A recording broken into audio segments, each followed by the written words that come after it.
let's start in prayer. In the name of the Father, and the Son, and the Holy Spirit, amen.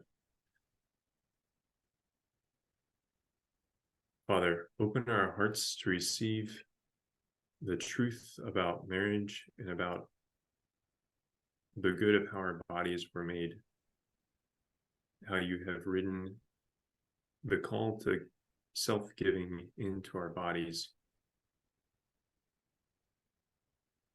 Show us how we can respond to challenges to a right understanding of sexuality in the culture. We ask for the intercession of St. Thomas Aquinas and of Our Lady. Hail Mary, full of grace, the Lord is with thee. Blessed art thou among women, and blessed is the fruit of thy womb, Jesus. In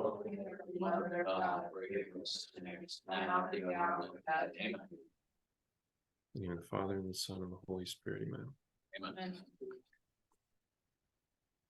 So I have a PDF that I'm going to share just because I think it would be hard to follow if I didn't share this with you.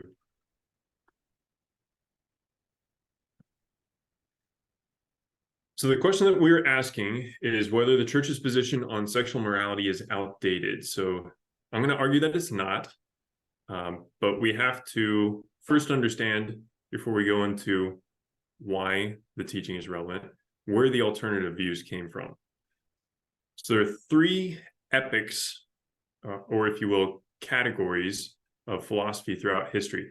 First, you have the perennial tradition, which includes Aquinas, Aristotle, Plato, Socrates. It actually seeks the truth, and its views are intuitive and reasonable. It embraces realism, which says that the subject, which is the human being doing the perceiving, and the object, i.e. the world around us that we know, are both real. It sees that there's a harmony between faith and reason, and the highest good is to be able to contemplate God, which would be philosophy, theology, prayer, and perfect friendship. Then, starting in about 1300 with Occam, but it's still alive and well today, modernism. That includes particularly Descartes, Hegel, Kant. It accepts the subject, but rejects the object. So if you guys know Descartes' famous saying, I think, therefore I am, that is, I doubt everything around me, but I know that there's someone doing the doubting, so at least there's a subject. I just don't know about the world outside of me. It opposes faith and reason, and in Protestantism, that tends to rely solely on faith. So that's Luther's sola fide. And in rationalism or scientism, there's a tendency to rely solely on reason, which is to say, I'll only believe that which can be proven by the scientific method, or the data speak for themselves. And for the modernist, to be rational is to think independently. In other words, to overlook the tradition, the perennial tradition. And for the modernist, the highest good is to fulfill your duty, which would be like Kant's categorical imperative. I must fulfill my duty. And you should only do that which can be done by all people and still have a cohesive world. In postmodernism, that starts in about the 1800s and is still alive and well today. It rejects both the subject, who knows of things, and the object, the things known.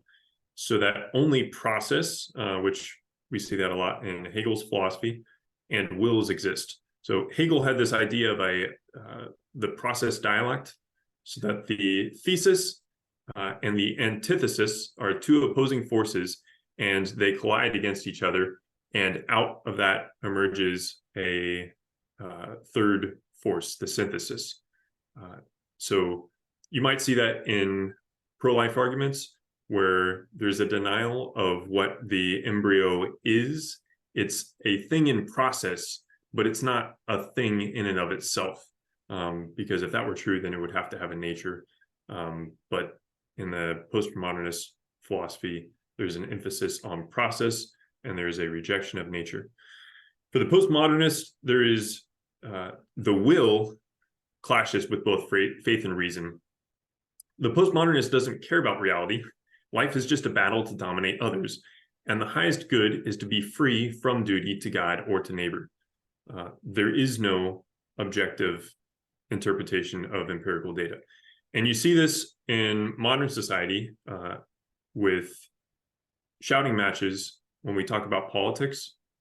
There's very little actual appreciation of what the thing that we're talking about, what the real answer is.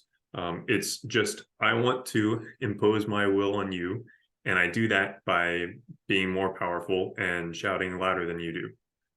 But I don't really care about what the actual answer is. So a summary table: perennial tradition, Aquinas, Aristotle, Plato; modernism, Descartes, Kant, Hegel; postmodernism, Nietzsche, Sartre. The subject and the object: perennial tradition embraces realism, both subject and object are true. Modernism starts from a place of skepticism. The subject is real, but the object is unattainable. And postmodernism rejects both. Faith and reason, perennial tradition, they're in harmony. Modernism, they're opposed. Postmodernism puts the will against both faith and reason. Perennial tradition, the highest good is contemplating God and perfect friendship. For modernism, it's fulfilling duty. And for postmodernism, it is to be free from duty to God or to neighbor. The perennial tradition starts from a place of wonder. I look at the world around me and I see that it has order, and I try to figure out what that order is. The modernist starts from a place of skepticism. I try to doubt everything that people have told me before, particularly if it came from the perennial tradition. And the postmodernist starts from a will to power. I know what I want, and that really comes ultimately from my passions. What is my desire? And then I push that against everything else. In terms of nature and the four causes, which we'll get into that a little bit, the perennial tradition accepts them. The modernist tradition rejects nature, and it denies formal and final causes, which we'll get into, and so does the postmodernism. I'm going to assume that you agree with me in subscribing to the perennial tradition, largely because we don't have time to prove that. So we're going to, with some proofs that go after this, answer the question: is faith's stance on morality outdated? By answering no. The new epics of philosophy, while they emphasize certain things that lead to good pursuits, like the use of the scientific method, the good insights of modernism and postmodernism can be incorporated into the perennial tradition, but both modernism and postmodernism can't incorporate the perennial tradition into themselves because they have different starting points, different premises. Also, modernism's rejection of the perennial tradition is kind of naive. There are some good insights there, and the ultimate reason for why they rejected it has to do with, as we will see, if you subscribe to the perennial tradition, it ultimately means that you have to change your life. There's objective morality that comes from that, as we will prove later. Okay, we have to get into some definitions of philosophical terms so that we have language, and it clears up all kinds of things later. It also helps us answer objections. It's a little difficult, but I will note the difficulty of sitting through these 5 or so minutes of definitions is this is the borderline of what enables us to do real theology and real philosophy versus catechism, which is kind of presenting the conclusions of philosophers and theologians without going into the reasons for it so much. So there are 4 ways in which we use language. The first is univocal, which is said of the same nature, like red said of a tie and of a rose. There's equivocal, which applies to completely different natures, like race said as a contest of speed versus a human population group. There's analogical, which is primarily imposed on one nature, secondarily on other natures, with a proximate or remote relation to it. It's a metaphysical, that is properly philosophical terms. It only applies to certain philosophy terms. So the primary example is good. Good means cheesy for a pizza. It means sturdy for a table. You don't want a cheesy table. You don't want a sturdy pizza. But it's not a completely different use of the term. There's one meaning that's applied on a number of things in different ways. There's analogous, which is, there's some vague similarity that's not metaphysical. It's not necessarily a philosophical thing between two terms. So light said as of sun and evidence. It's a feature of language. Okay, that's the way we would call that an analogy in common terms. There are 10 ways, 10 categories that we can discuss most words. Substance exists in itself, like a rock or a person. That could refer to an individual thing like Peter or Mary, or a universal nature, that's a secondary substance, like a human being. There's relation which exists between substances like father or chairman, president. There's quality which exists in substances. There are 4 kinds. There's habit, like healthy or virtuous. There is capacity or incapacity, sharp, smart, things like that.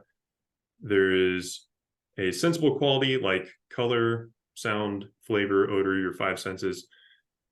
There is shape like circular. How much, like 6 feet tall. Action like hitting. Passion like being hit.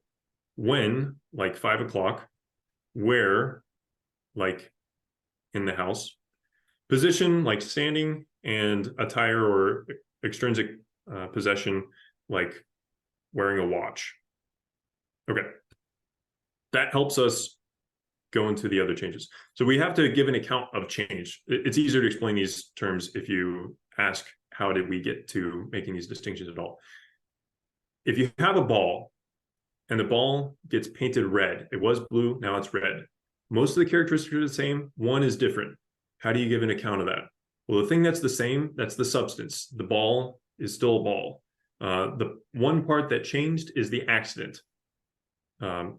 So we use that terminology in referring to the sacraments, and going back to the 10 categories. The first category, substance, that's substance. All the others, those are accidents. They only exist in a substance. So hitting, there's no hitting in the abstract. A person is hitting a bat, let's say. There is no the white in the abstract. There's a white ball, a white person. Okay, that's substance versus accidents. Matter versus form. So what if I have a piece of wood and I burn it? So it has completely different properties. And yet there are still some of the same molecules that are the same before and after the burning. So how do we give an account of that? Well, the matter is that out of which a thing comes and which remains in it. Whatever has the potential to be part of some other thing, like carbon can be part of wood. It can also be part of a human being. And then there's the form, the principle by which a thing becomes a particular kind of thing that it is. So the soul of a human being is the thing that differentiates a corpse from a living person. When the soul and body are separated, so the body is the matter, the soul is the form, then the person breaks down into its constitutive parts, and that is decomposition, in which case we don't say it's really a person, it's a corpse. Does that kind of make sense? Any questions so far? All right, good. And then this distinction is just saying, in addition to form and matter, there's also this other principle called privation, which is a lack of a thing which should be there. It's a principle, it's not a thing. So coldness is a lack of heat. If I have a malformed stomach, then that's a lack of a thing. It is one of the principles that makes the stomach the kind of thing that it is, but it's not form or matter per se. The form gives a thing a particular kind of nature. All right, the 4 causes. So we can give 4 ways that we answer the question, why is a thing the particular kind of thing that it is? The first is the material cause. That's what a thing is made out of. That is that out of which a thing comes and which remains in it. So in a wooden statue, the wood is the material cause of the statue. There's the formal cause, which is the principle by which a thing is determined to be a particular kind of thing. So in a statue, that is the shape. The efficient cause is the, if you will, person that created the thing or force or whatever it was. So in the case of a statue, that would be the carpenter. The principle from which the motion first comes. Then there's the final cause, which is the purpose for which something exists, which in the case of statue, that is for the sake of beauty. Another way of saying that is that for the sake of which something comes to be. Okay, that last one is one of the fundamental points of how we talk about morality. And I already said that the soul is the form of the body. We don't need this as much, but I'll mention it since it's here. When a thing acquires a particular kind of characteristic, we call that act. And when it is able to receive a particular kind of characteristic, we call that potency. So if I'm sitting, I'm in potency to be standing. If I'm actually standing, then I'm in potency to be sitting. And we see that carbon, which is lower on the scale of the hierarchy of integrating into other substances, is in potency to be part of many substances, but a human being can't be part of any other substance. So it has more act and less potency. A carbon molecule has more potency, less act. First act is existence. Second act is doing the thing that your nature entails. Okay, now we get into natural law. And then after this, I'm going to ask briefly if there are any questions, because this is the foundation for it all. The first principle of practical reason. So when you ask the question, what should I do? The first answer is do good and avoid evil. There's no way in which you can avoid this. You can't do something that you don't perceive as being good. Even if you said, I don't want to do the good thing, I want to, hurt myself. You perceive hurting yourself as being good. So even subjectively, it's good. So you can't get around this principle. You will always, everything, even human beings, always act according to the principle of do good and avoid evil. Utilitarianism would say the good thing is that which produces the most pleasure. Relativism would say the good thing is whatever each person thinks it is. We're going to look at it from a more objective point of view. So we talked about final causality. Another word for that is teleology, which is the reason for why a thing exists. That for the sake of which a thing exists. So a bear's claws are for its survival. You can look at that as a scientist. It's not, a bear's claws might help make it a good high school mascot, but that's not the reason for why a bear has claws. Those claws are oriented towards its survival for hunting, manipulating trees, whatever. And there is a hierarchy of goods, that is, of things which exist for the sake of other things. So my stomach is good for digestion. And in fact, as we will see, the definition of good is just another way of saying a thing's final cause. So things are good insofar as they attain their final cause, and identifying a thing's final cause is the same thing as identifying what is good for that thing. So a stomach is good for digestion. A stomach that digests is a good stomach. A stomach that can't digest is not a good stomach. A stomach which spews up acid while it's digesting is not the best stomach. Such that a stomach's being good is measured by whether it attains its end. And that's true in all things. So goodness is just a measurement of the degree to which a thing attains its end. Okay, that means that goodness is objective. We can look at it as a scientist and say, what is the purpose of this thing? And then the degree to which the thing is attaining its nature is the degree to which it is good. Okay, that's just in nature. Some things are better than others. We already said that with the stomach. Articles, that is, things which are created by human nature, are different because their nature is imposed by human reason. So the article could be aimed at an evil end. So if we were to say that chemical warfare, let's say for the sake of argument, is intrinsically evil. So you can devise a weapon which utilizes chemicals, and that might not be a good thing. And yet, we could say the same thing about a robber.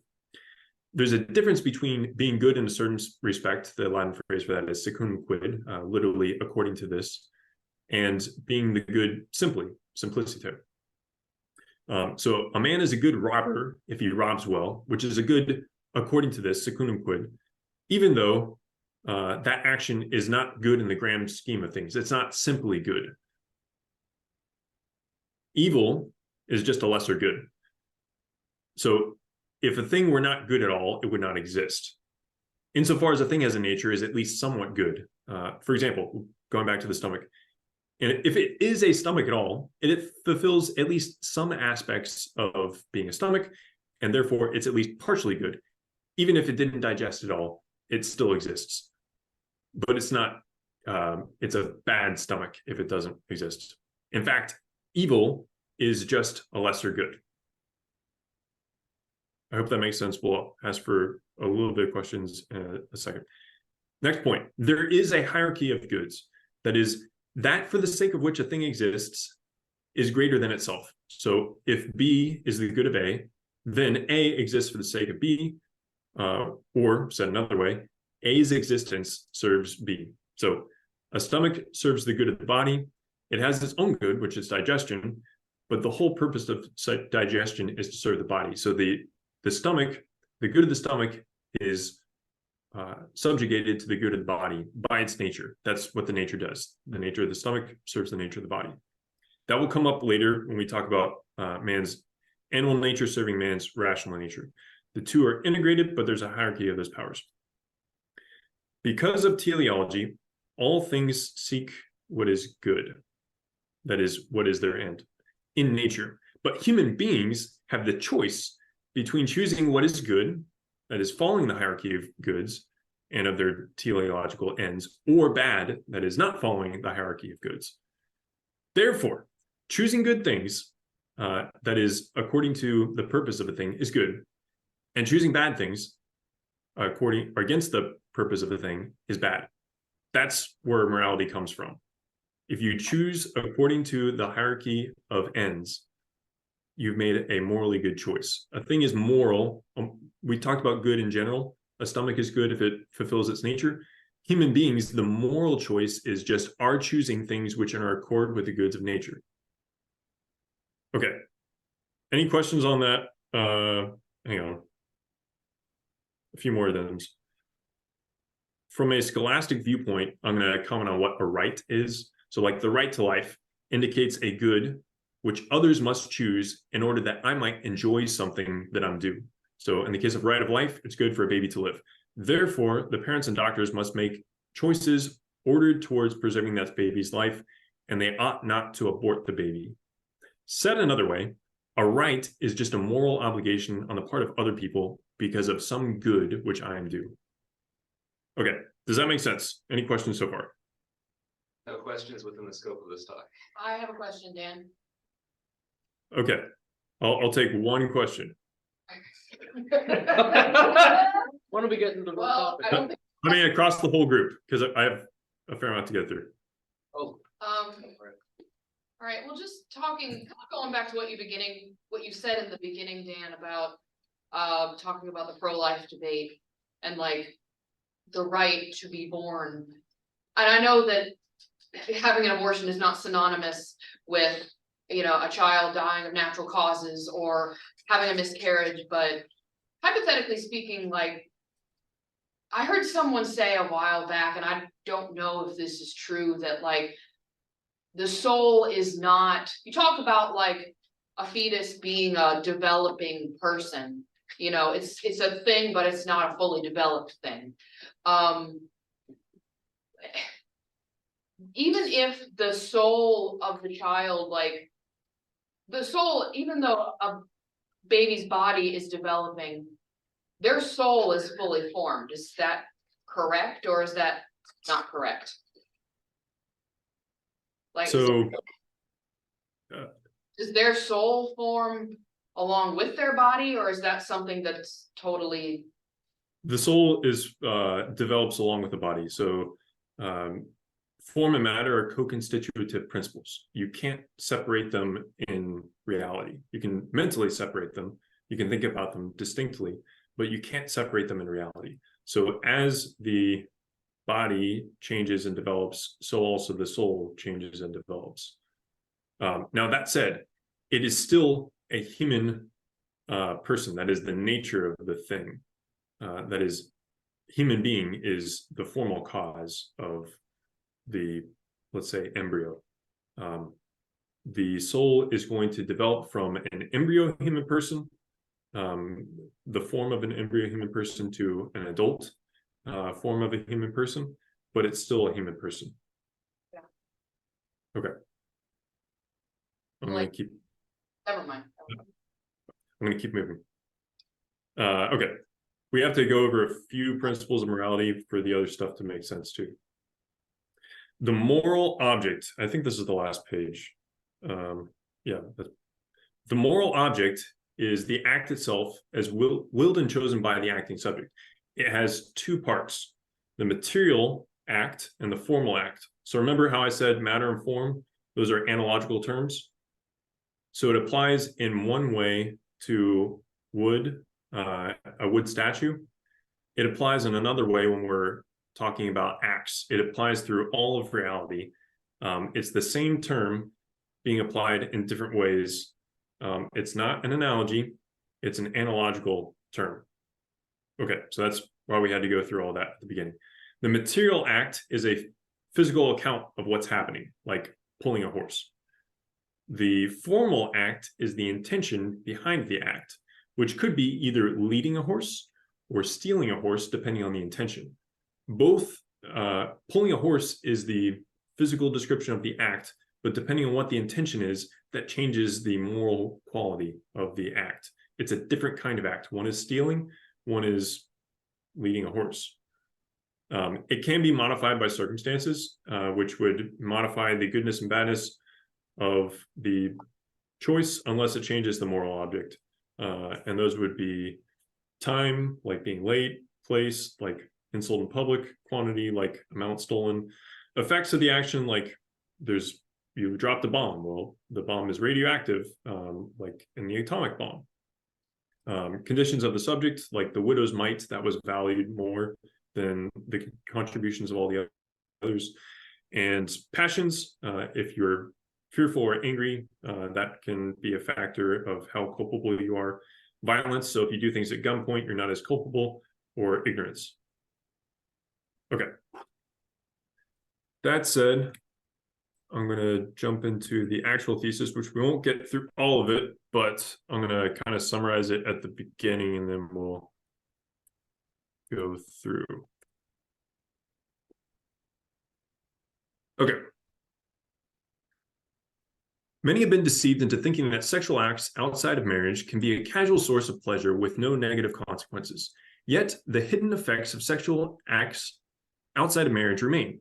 Unplanned pregnancies because the contraception failed, guilt from abortions, STDs, deeply hurt feelings, particularly learning about sexual infidelity. One social scientist noted that fornication is often associated with suffering from broken relationships, a sense of betrayal and abandonment, confusion about romantic feelings, altered self-esteem, depression, and impaired ability to form long-term relationships. In this talk, I will argue that the grave significance attached to sex derives from the fact that coitus, that is, it's a fancy term for vaginal sex, is necessarily ordered towards marriage. Therefore, marriage is the only circumstance in which the sexual expression is morally legitimate. Deriving from implications of the sexual urge, marriage will be defined by certain necessary characteristics. It is fruitful, and this is the outline of my whole thesis. Marriage is fruitful, comprehensive, exclusive, permanent, and objective. After a brief introduction, I will consider these 5 characteristics in turn, providing a basic argument for that characteristic, considering objections and replying to those objections. Before considering marriage, this paper will first offer a brief analysis of the 2 aspects of human nature that are operative in any sexual act: man as animal and as rational, which you can't separate those. Those are only mentally able to be distinguished. We have a part of us desires that we share with animals, but we're also rational beings, and those 2 things have to be integrated. Understanding those 2 aspects is necessary to appreciate the fundamental tension in the sexual act. So, sex under the aspect of being an animal. Human beings are rational animals and share much in common with animal nature. All animals have a drive to reproduce, usually via sexual intercourse. The fact that no one has to teach a newlywed couple who has never had an in-depth description of how coitus works, how to copulate, is evidence that such an act is instinctual and thus part of human nature insofar as it's animal. Since human beings are always attracted to a particular person of the opposite sex, that is, sexual attributes do not exist in the abstract. Sex is deeply bonding, as the release of oxytocin is a evidence of that, and is the basis of emotional bonding. And that emotional bonding ought to be part of the fuller spiritual relationship, as will be demonstrated later. And human beings are drawn to a sexual relationship insofar as we're animals. On top of the other aspects of the sexual drive, sexual acts, barring unusual circumstances, yield a great amount of pleasure, which is the object of the bodily appetite. Sex under the aspect of being a rational person. Unlike other kinds of bodily pleasure, sex involves another person with his own free will and desires. Note that from here on out, I'll predominantly use masculine pronouns for the sake of consistency, but that's an arbitrary decision. Since the biological sexual reproductive power is a power of a person, it is always the person who is the subject of any sexual act. As we said, acts are in accidents, they exist in a subject. Now, the animal nature of humans exists for the sake of higher intellectual and social functioning, which is evidenced by the fact that nutrition serves intellectual functioning, whereas the opposite need not be the case, since animals don't have intellect and are capable of nurturing themselves. Therefore, the natural law commands that the sexual animal nature of persons be subordinated to their rational nature. From his rational, remember we said the hierarchy of goods, and that choosing in accord with that hierarchy is good, and choosing outside of that hierarchy is bad.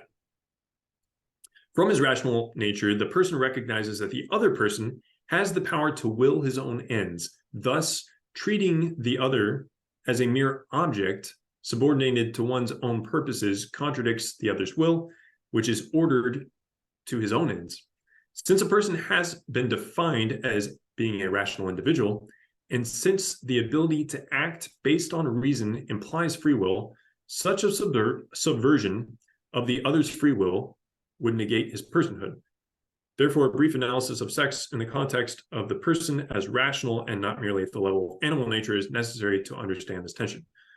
Humans can also recognize each other, in each other, the desire to be loved and appreciated as whole persons, and not just for the pleasure that their bodies can produce in another, which would reduce that person to a mere animal. Because man's animal nature is for the sake of his rational nature, man's true good consists in a spiritual good, and this higher good of the other is not sought when a person objectifies another to be a mere animal, that is, merely for his sexual value. For example, any employee knows that when an employer who cares only about profit to the detriment of the good of his employees, that the employees will feel like they're being treated just like a cog and machine. Only when 2 people can look together towards a common good, for example, properly ordering economic gain within a company below the well-being of the people involved in the company, does that sense of being a cog in the machine and being used evaporate. When the good that each person seeks is common to both, that is outside of each person's subjective experience, that is pleasure, so that it can be something truly external, can use be transformed into love, so that the act is virtuous and not lustful. Indeed, love has been defined as desiring the good of the other, and this higher sense of love will, from here on out, be referred to as goodwill. Otherwise, each person is increasingly motivated by his own desire for a subjective experience of pleasure, even if he also desires the other person's pleasure, which is the good of bodily nature.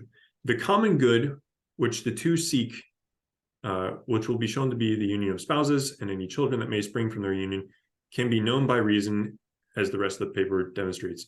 By analyzing the sexual act, I will prove that the relationship between the sexual urge implies the relationship which the sexual urge implies is marriage, and that is a relationship which is fruitful, comprehensive, exclusive, permanent, and objectively defined. I'm going to just spitball and summarize off the top of my head. I went into a lot more detail, but we don't have time to go through all of it. So, fruitful. The sexual act, when it reaches the end that we can observe by nature, results in children. So it is ordered towards being fruitful. If you seek to thwart that, you're choosing a lesser good and probably doing it for the purpose of pleasure, which, even if you both agree to be an object of use by the other person to produce pleasure in the other, you're not appreciating the person's rational nature. You also can't, you're entering into a biologically defined action. You can't separate the fact that the end of that action is to produce children. That's very distinct from an act that's conceived by human reason, like surgery. There are certain kinds of surgery which you may know in advance they couldn't be helpful, like if you're trying to produce a quadruple bypass surgery on a person who couldn't possibly withstand it so that it would be helpful.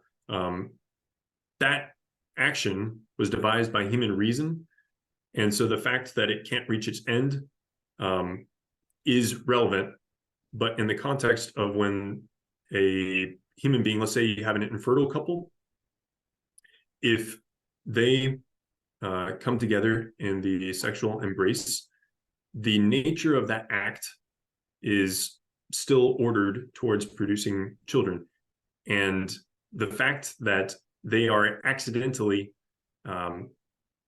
infertile is not relevant to determining the kind of act that it is. You consented to the sexual act. Also note that every sexual act is ordered towards coitus. If you think about all the bodily phenomena that happen in the process of arousal, all of those things are ordered towards coitus. So you can't, like in the case of masturbation, your body is still choosing coitus. You're just thwarting it from achieving that end. The end result being the only context in which any sexual act can be morally legitimate, in which I can choose the act of the kind of thing that I'm entering into in a way that it has a possibility by the nature of the act to attain its end, is in the context of marriage and coitus. Okay, so that's fruitful. Comprehensive. So now that you have kids, the kids have to be raised. That requires the whole person. I can't be just a father on Tuesdays. It requires the entirety of the person. And so marriage has to be a relationship that integrates all aspects of the two people. Exclusive, by virtue of the feelings that are hurt And I'm sure I had other reasons, but that's the one that's coming to mind. No one has ever seen that polygamy, for example, has been a helpful thing. Everyone desires to be seen and valued as the one. Permanent, because if you break up, that's detrimental to the well-being of the children. It's also detrimental to the well-being of the spouses. And it's objectively defined by the point that it comes from looking at the system of hierarchy of goods. And the ultimate conclusion is, yes, sexual morality is objective. And when you look at it, the demands that are put on the human person lead us to a definition of what marriage is. And so the original title of my thesis was "The Call to Self-Giving Love Written into the Body, How Natural Law Derives Marriage from the Sexual Act." So that's the presentation. I will take questions.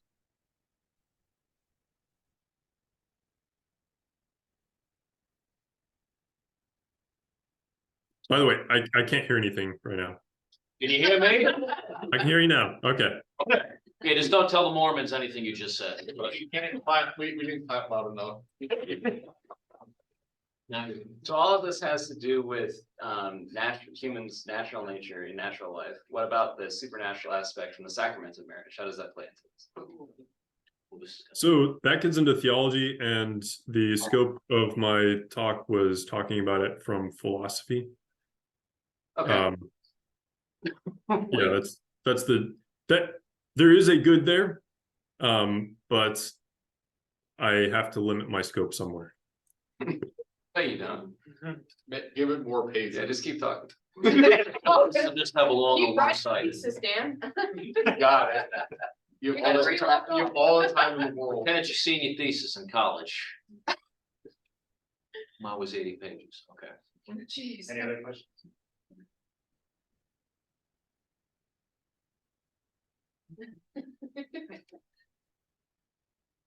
Matt. We talked about a lot of things, guys. We talked about natural law. There are all kinds of objections. This was just a refresher of my junior year philosophy class, so all the nightmares came back. I'm joking with you. It was a good talk. It was a good It talk. was amazing. You said that human beings cannot be, I can't remember, I apologize because some of the scholastic terminology is not stuck in my memory particularly well. You said that human beings cannot be a component of a larger nature.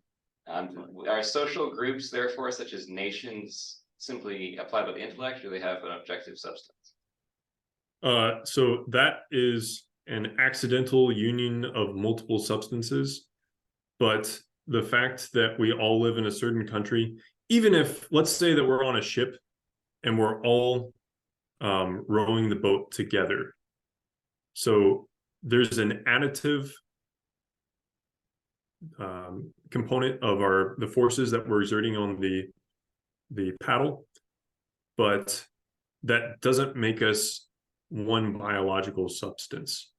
I understand.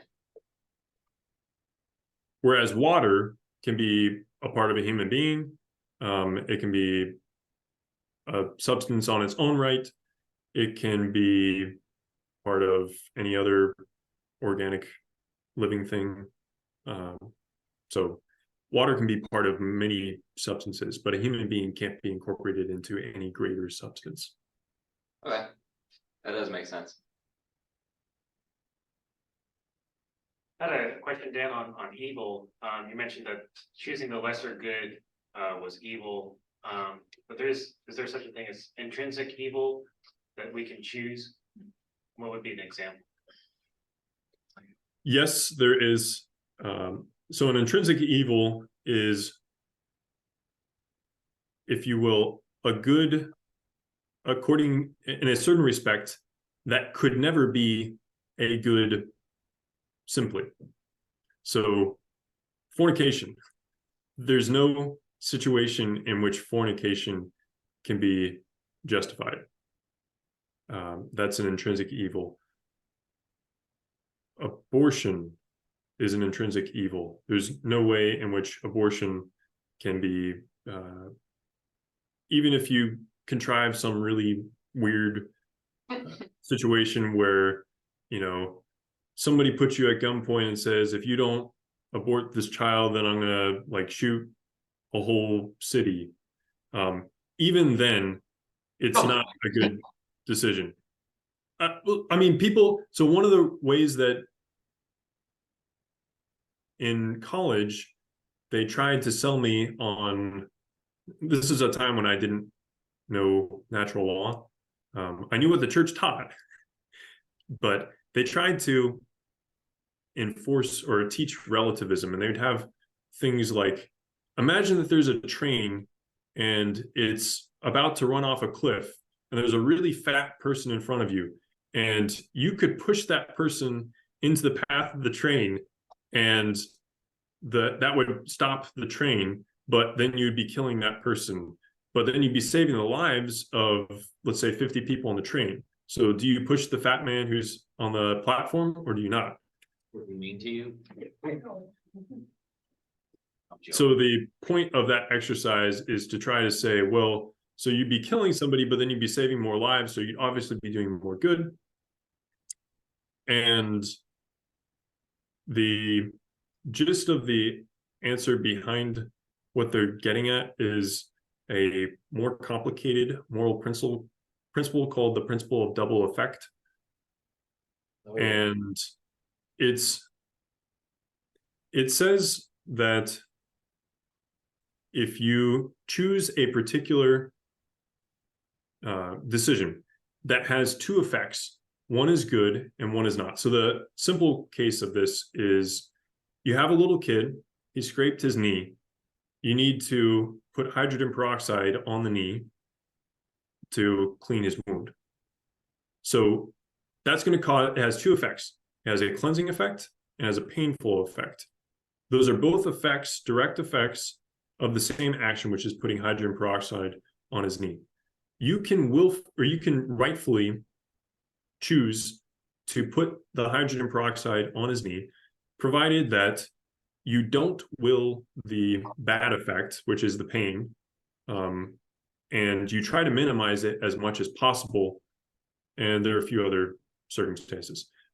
That's one of the complicated moral principles that helps to solve these weird situations that people come up with that are aimed to try to get you to embrace relativism, that, you know, relativism and also utilitarianism of, if there's enough good that comes from my doing something which is bad, that is pushing this man so as to stop the train, then it can be justified.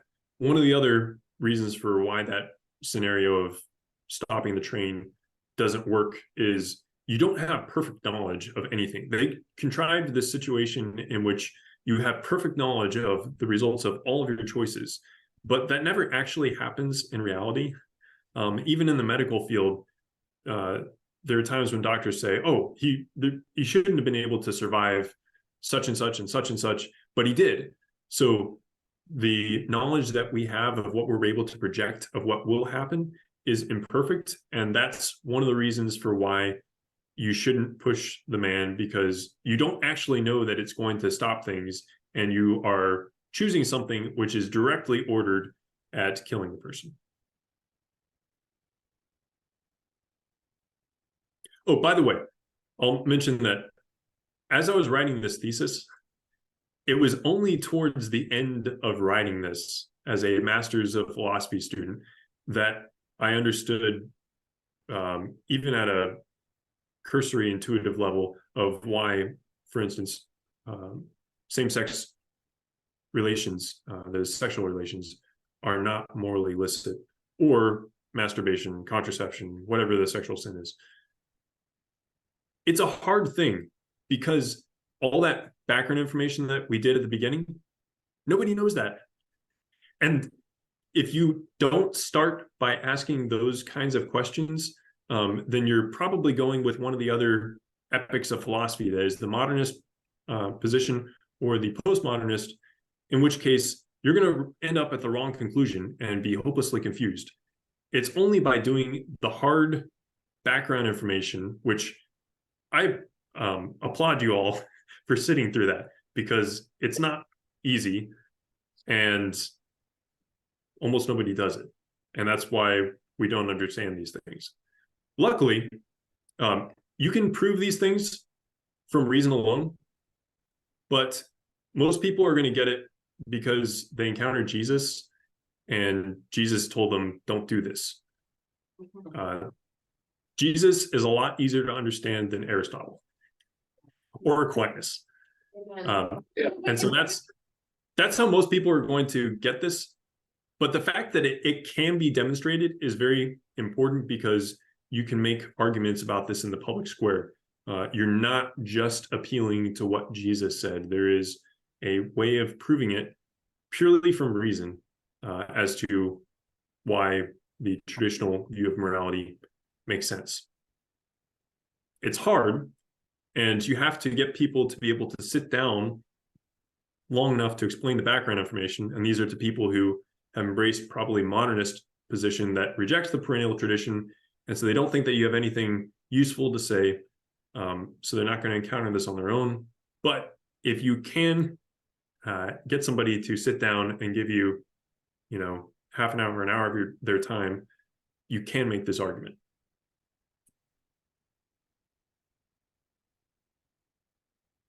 Are you saying the soul is not fully present at conception? Fully present, but he was saying it was fully present. It's fully present, just not fully formed. It forms. And as a matter of fact, saying it's fully formed is technically correct, but I think misleadingly phrased. So there's no half a soul. It's a human soul. It's just in the stage of development as it would be for an embryo, if we're talking about an embryo. So it is fully present as a human being. It's just in an earlier stage of development. So going through baptism is more development to the soul. And Yes. Same thing with confirmation And with just growth over time. and growth over time. Since the age of reason, it depends that your soul is still not developed until about then. Well, it'll continue to grow. Yeah, in the form of the body. Mm-hmm.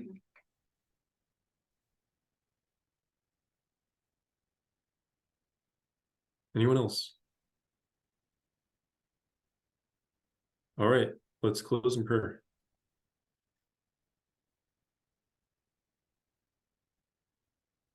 Father, thank you for leading us through the difficulty of philosophy, the handmaiden of theology.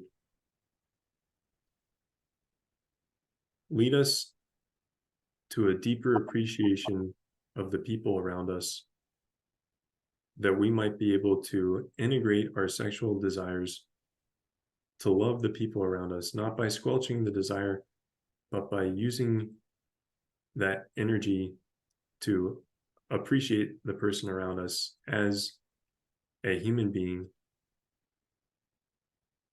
I ask for the intercession of Saint Joseph and of Our Lady, that they might help us in integrating that desire. Hail Mary, full of grace, the Lord is with thee. Blessed art thou among women, and blessed is the fruit of thy womb, Jesus.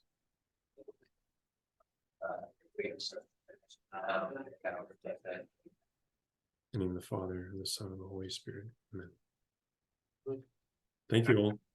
Yeah, thank you, Dan.